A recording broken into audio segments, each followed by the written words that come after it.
네, 그 선거 하나하나 살펴보면 또 이야기거리도 참 많습니다, 사실. 예. 일단 뭐 그래도 광주시장하고 전남지사 이야기 해야겠지요. 뭐 예상했던 대로 민주당 후보가 압승을 했는데 관심은 역시 국민의힘 후보들의 득표율이었죠. 네, 어떻게 그렇습니다. 보십니까? 네, 그렇습니다. 민주당의 강기정 후보 또 김용록 전남도지사 후보 당연히 70% 80%대 압승할 것이라는 예상은 충분히 예견이 됐었고요. 국민의힘 후보들이 과연 20% 벽을 넘을 것이냐 이렇게 중요한 관전 포인트 중에 하나였거든요. 네. 그런데 거기에 상당히 좀 부합하는 결과가 나왔습니다. 주기한 후보 같은 경우는 15.9%가 나왔고 또 이정현 후보, 전남지사 후보 같은 경우는 18.81%. 네. 지금까지 보수정당 후보들 그 역대 사상 최다 득표율입니다. 또 윤석열 대통령이 지난 대선에서 기록했던 12.7%보다도 높았고 그걸 훨씬 상회를 했거든요. 또 하나 눈여겨볼 게 광주시의 3개 구청장의 후보를 냈습니다. 네네. 국민의힘이. 그 후보들도 모두 15%를 넘겼습니다. 그러니까 광주에서 민주당의 텃밭이라고 하는 광주에서 국민의힘이 15%를 처음으로 넘긴, 그래서 명실상부 제2의 정당으로 등극한 선거가 이번 선거였다라고 생각이 됩니다. 4년 전까지만 해도 광역단체장 1명을 내지를 못한 게 그랬죠. 보수정당이었습니다. 그런데 이번에는 전체 광역 2명, 기초 7명에서 9명을 냈는데 선전했다라고 보여집니다. 거기에 따른 이유도 여러 가지가 있겠습니다만 새 정부 출범에 따른 어떤 여당 프리미엄 이런 게 있을 것이고 또 주기한 후보 같은 경우는 대통령의 측근이다 이렇게 그런 걸 좀 상당히 브랜드로 내세웠는데 예산이나 정책에서 좀 뭔가 호남 창구 역할을 할 것이다라는 그런 기대감이 있을 것이고 또 그에 앞서서 보다 근본적으로 민주당에 대한 어떤 반감 그런 것들이 있었다면 그런 것들도 국민의힘 쪽으로 좀 옮겨간 그런 측면도 있어 보입니다. 네. 국민의힘의 높은 득표율 어떤 의미가 있을까요? 아무래도 이제 구 본부장께서는 현장에 있으니까 조금 더 자세한 얘기를 해주셨는데요. 저도 큰 틀에서는 대동소이한 얘기입니다. 조금 전에 근데 이제 제가 사실 이 말이 조금 조심스러운데 네. 그래도 좀 해야 될까 싶습니다. 혹시 제가 이렇게 말을 하면 네. 민주당 내에 또 젖잘싸 이런 분위기가 나올까 봐 좀 조심스러운 분석이기는 한데 사실 이번에 국민의힘의 지지율에 약간의 착시 효과가 섞여 있습니다. 왜냐하면 37.7%라는 투표율은 네. 전통적인 민주당의 지지자들이 투표를 하러 가지 않았다는 의미이거든요. 반면에 이제 국민의힘은 구 본부장님께서 얘기해 주신 대로 그러저러한 이유로 투표장에 더 많이 가서 이 15% 가까이 넘긴 이 투표율에 약간의 착시 효과가 있을 수 있다. 그런데 중요한 거는 그래서 이제 앞으로 국민의힘이 계속 이런 선전하는 모습을 보여줄 것이냐가 이제 중요한 포인트인데 그럼에도 불구하고 제가 아까 말씀드렸던 것처럼 민주당은 이 득표율을 뼈아프게 받아들이고 최소한 일당 독식의 그런 체제가 무너질 출발점에는 섰다. 그거를 인식해야 될 것 같습니다. 착시 효과 그 말씀하셨는데 저도 일정 부분 동의합니다. 네. 그런데 투표율이 낮는 것은 곧 어떤 걸 얘기하냐면 적극적 지지층, 열렬 지지층들이 가서 투표를 하거든요. 중도에 있거나 왔다 갔다 하시는 스윙보터들은 안 하는 경향이 있고 내가 이 사람은 반드시 찍겠다라고 하는 사람들이 가게 되는 겁니다. 그렇다 보면 37.7% 낮긴 하지만 국민의힘을 지지해야겠다라고 생각한 사람들은 또 그중에 꽤 있었다라고 생각을 하고 또 이런 부분들은 또 제 바람일 수도 있겠습니다만 민주당 일변도의 광주 전남의 정치 지형에도 좀 변화를 가져왔으면 좋겠다라는 그런 생각을 합니다. 국민의힘 지금 후보자들도 그런 얘기를 하더라고요. 자기들이 이 정도 득표율이었지만 앞으로 광주 전남의 정치 지형을 바꾸는데 좀 조금 일익을 하고 싶다. 모멘텀이 그런 얘기를 하더라고요. 그런 점에서는 굉장히 의미 있는 시작점인 거는 분명한 것 같습니다. 예. 그러니까 이제 찐 팬들이 나와서 투표를 한 거다 이런 말씀이신 것 같고요. 지난 3월 대선 때를 돌이켜보면 광주에서는 봉선동의 유권자가 또 전남에서는 광양 지역의 유권자가 윤 대통령에게 많은 표를 몰아줬거든요. 그러면 이번에도 이렇게 지지 성향이 좀 또렷하게 나오는 지역이 구체적으로 있었을까요? 저희도 개표 보도를 하면서 상당히 눈여겨봤던 그런 부분이 그 점이었습니다. 과연 봉선동, 남구 쪽이 높을 것이냐. 네. 실제로 좀 높게 나왔습니다. 16.2% 정도 나왔는데 그 광주에서는 이건 남구 전체를 얘기하는 겁니다. 근데 광주에서 제일 높은 게 아니고요. 실상 제일 높은 곳은 광주 동구였습니다. 18%가 넘었고요. 그 다음이 남구 두 번째로 높았는데 아마 동별로 분석하다 보면 봉선동 쪽이 가장 높지 않을까 이렇게 생각이 되고, 그리고 광산구가 의외로 수안지구 이런 데가 있기 때문에 국민의힘이 좀 높게 나오지 않을까 이런 생각을 했는데 반대로 15% 막 15.03%가 나왔더라고요. 그게 좀 차이가 있고, 전남지사 선거의 경우에는 이정현 후보의 고향이고 또 선거구이도 한 곡성 또 순천 여기가 굉장히 높게 나왔습니다. 40%, 뭐 31% 이 정도 나왔고, 또 광양 구례가 높았거든요. 그러니까 전남 동부권은 상당히 높게 나왔는데 또 반면에 전남 서부권 완도 같은 경우는 10%도 넘지를 못했습니다. 9.69%. 그러게 보면 전남의 지형으로 보면 동고 서저 뭐 이 말이 맞는지는 모르겠습니다. 이런 현상이 좀 있었다라고 보여집니다. 네. 네, 이번에는 그러면 이제 광역의회로 한번 가볼까요? 드디어 이제 국민의힘에서 비례 의석을 가져갔습니다. 국민의힘에서 어떤 의미를 부여하고 싶은가요? 네, 이제 광역 의원은 특정 정당이 독차지하지 못하도록 이렇게 비례 3분의 2 이상을 넘지 못한다. 3분의 2 이런 규정이 있습니다. 그 규정에 따라서 광주시는 1석, 전남도는 2석을 민주당 이외의 정당이 가져가는데요. 통상 그동안은 진보 계열 정당들이 가지고 갔었죠. 근데 이제 올해는 국민의힘이 이렇게 표현해도 될지 모르겠습니다만 명실상부한 광주에서의 제2 지지도를 받아서 광주에서 1명, 또 전남에서도 1명의 국민의힘 비례 의원이 나왔습니다. 저는 아까 이제 우리가 어느 선거 때나 저런 지도에 이렇게 색깔별로 나오는 그런 지도를 우리가 많이 보는데요. 올해도 그렇고 사실 4년 전도 그렇고 이렇게 한 가지 색상으로만 채워지는 모습이 개인적으로는 별로입니다.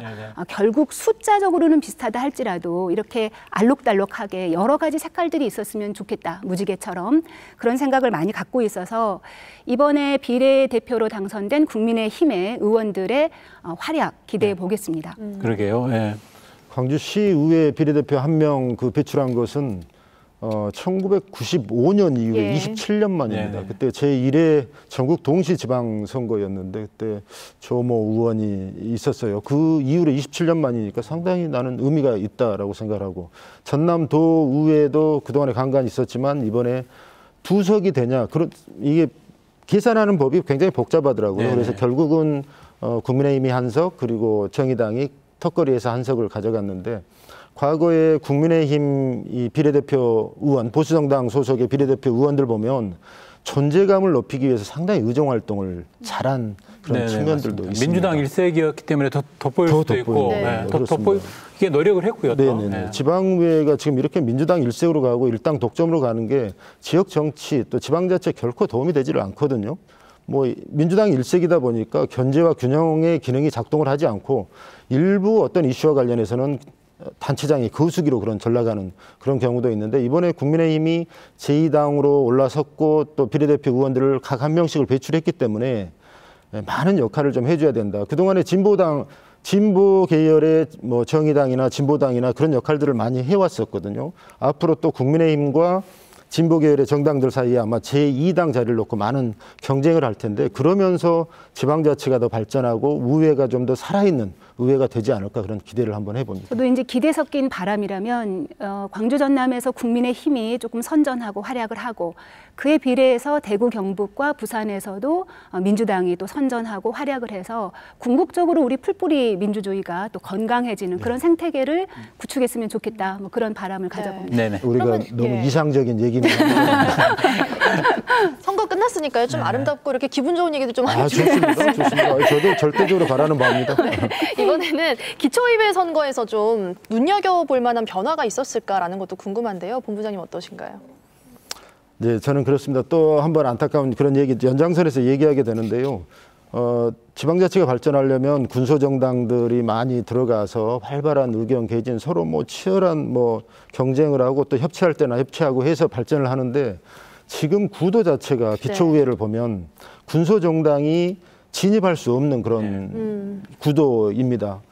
이번에 광주에서 좀 눈여겨볼 그 후보 중에 한 명이 녹색당의 한 명이 나왔어요. 남구에. 그런데 녹색당 중에서는 유일하게 딱 한 명이었습니다. 그런데 결국 5% 득표하고 5등으로 탈락했더라고요. 네. 이렇게 될 수밖에 없는 것이 지금 이번 이제 다당제 개혁안들이 많이 시도가 됐었는데 결국은 되지를 않고 이번엔 시범적으로 중대선거구 시범지구만 지정이 됐었거든요. 근데 그게 어느 정도 포션이냐면 전국적으로 2.9%, 그러니까 30개 선거구만 시범적으로 도입을 했습니다. 근데 그것도 민주당이 그러면 이렇게 중대선거구를 하니까 자기는 민주당을 한 명만 하면 나머지 군소정당들이 들어올 수 있지 않습니까? 근데 그렇게 하질 않죠. 욕심을 못 부리더라고요. 광주 전남에서는 민주당이 복수공천을 하고 대구 경북에서는 국민의힘이 복수공천을 합니다. 단적으로 광산에 가면 4명을 뽑는 선거구가 있는데 민주당이 4명을 공천했습니다. 4명 다 민주당이 되는 겁니다. 그러니까 군소정당이 들어가지를 못하거든요. 또 다른 군소정당이 이런 한계 때문에 후보를 내지 않으면 그 선거구는 무투표 당선 지역이 되는 겁니다. 이런 악순환이 되풀이되는 거죠. 그러니까 기초의회 정당공천제 폐지랄지 중대선거구제 확대랄지 이런 제도 개선이 있어야 한다는 얘기가 거듭 나오는 겁니다. 아무리 진보당이나 정의당이 민주당 한 명만 공천해라 이렇게 거듭 얘기를 하지만 민주당은 눈끔쩍도 안 합니다. 지금 현재 협조를 구할 상황이 아니고 사실은 제도적으로 강제돼야 하는 측면이 있다는 거죠. 네. 그 다당제 또 중대선거구제 얘기 나왔으니까 제가 이번 기초의회에서 제일 주목했던 광주 중에서 주목했던 것 중에 하나가 광산입니다. 광산은 좀 전에 구본부장님 얘기해 주셨지만 지금 올해 우리가 정개투기를 통해서 중대선거구제를 시범 실시하고 있는데요. 총 11곳. 30개 선거구에서 했습니다. 그중에 하나가 이제 광주의 광산을인데요. 실제 선거 결과에서도 군소 정당이 3인이 입당했습니다. 당선이 됐습니다. 그 취지가 확인이 된 거죠. 중대선거구제는 양당 체제가 갖는 문제점을 조금 해소하기 위해서 도입이 된 제도잖아요. 그래서 이거를 조금 더 확대할 필요가 있다 이런 생각이 들고요. 또 하나는 광산 가선거구이네요.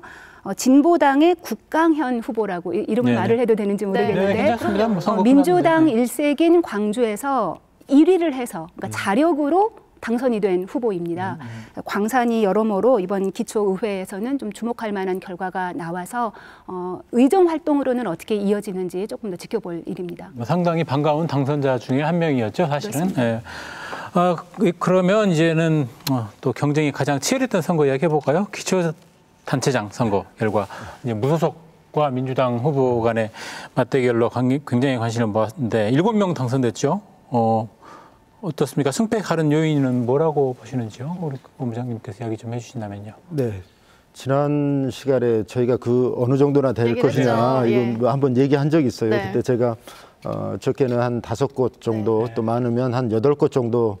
제 생각에 너무 폭을 넓게 잡으셔서 맞추신 것 같아요. 그렇습니다. 예리하신데요. 네네. 그러니까 그 범위를 제가 넓게 했지만 어찌됐든 그 안에 들어와서 다행인 것입니다. 근데 내용적으로 이제 숫자는 맞췄지만 솔직하게 말씀드리면 내용적으로 보면 저희가 예상했던 것과는 약간의 좀 차이가 있는 부분들이 있었어요.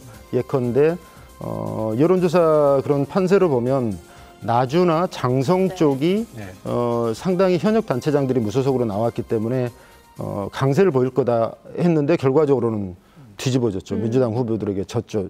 그리고 의외로 영광하고 진도 쪽이 좀 치고 올라왔거든요. 영광 같은 경우는 현역 단체장이 3선을 노리는 현역 단체장이 민주당 공천을 받았기 때문에 뭐 무난하게 승리할 것이다 했지만 의외로 무소속 바람이 거셌습니다.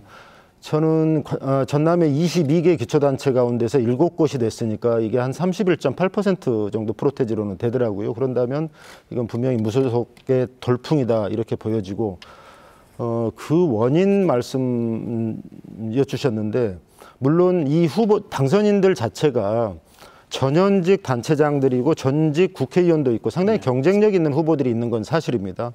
그럼에도 불구하고 무소속 돌풍이 가져왔던 것은 상징하는 것은 민주당의 경선 잡음 또 공천 부작용 이게 분명히 있습니다. 전체 7명 당선인 중에서 4명이 경선에서 배제된 뒤에 무소속으로 나온 사람들이거든요. 그런 만큼 그 명분도 있었고 그런 사람들을 선택을 한 겁니다. 결국은 그러니까 민주당 경선에 어떤 부작용, 시스템의 문제점 이런 것들에 대한 유권자들의 심판이 있었다라고 저는 판단을 하고 있습니다. 네. 구본부장님 돌풍이라는 표현을 쓰셨는데 네. 저는 조금 달리 네, 네. 해석합니다. 예. 수치로 보면 22곳 중에서 7곳이니까 뭐 30%를 넘는 숫자니까 돌풍이라고 표현할 수 있겠죠. 그런데 역대 지금 이번 지방선거까지 통틀어서 저희가 1회 지방선거를 제외하고 매회 네. 무소속이 5에서 8까지 나왔습니다. 네. 그러니까 지난번 4년 전이 5이었고 그전은 8, 보통 7, 8이 나왔거든요. 그래서 그 수준을 유지한 겁니다. 올해 돌풍은 아니고요. 그런데 보다 정확한 분석은 구 본부장님 잘 얘기해 주셨지만 사실 어느 정당이나 후보를 내기 위해서는 평가를 하고 그 평가에 미흡한 사람들은 탈락을 시키고 새롭고 좋은 정치인들을 발굴해서 내보내는 게 맞습니다. 예. 그런데 이 과정이 투명하고 일관되고 공정했느냐, 이 부분에 자신이 없기 때문에 본인이 실력이 되지 않아서 탈락했던 후보들마저 공천 과정의 문제를 삼아 그 프레임 안으로 들어가는 겁니다. 그래서 광주와 전남 지역위에서 반성해야 할 부분은 공천 과정이 투명하고 공정하고 일관됐는지 스스로 자문해보고 그게 있다면 자신감 있게 뚝심 있게 밀고 나가야 네. 정치가 또 바뀌는 거 아니겠습니까? 네. 맞아요. 계속해서 이제 한 나오는 가지만 이야기죠. 그러면 지난 선거에서 5명에서 8명이 나왔으니까 그 정도 예년 수준이니까 이번에는 돌풍이 아니라 미풍이다. 아니, 이런 그런 해석도 의미라기보다는요. 가능하고. 네. 광주 전남은 민주당을 달고 나오면 당선이 되기 때문에 네. 경선 과정이 본선보다 훨씬 치열할 수밖에 없습니다. 네. 마치 양궁이 국가대표가 되면 메달을 따는 것처럼요. 그래서 그 경선 과정에 여타한 이해관계가 얽힐 수밖에 없고 문제를 제기할 수밖에 없는 겁니다. 그래서 중요한 거는 공천 과정이 공정했느냐, 일관됐느냐, 투명했느냐의 문제인 것이죠.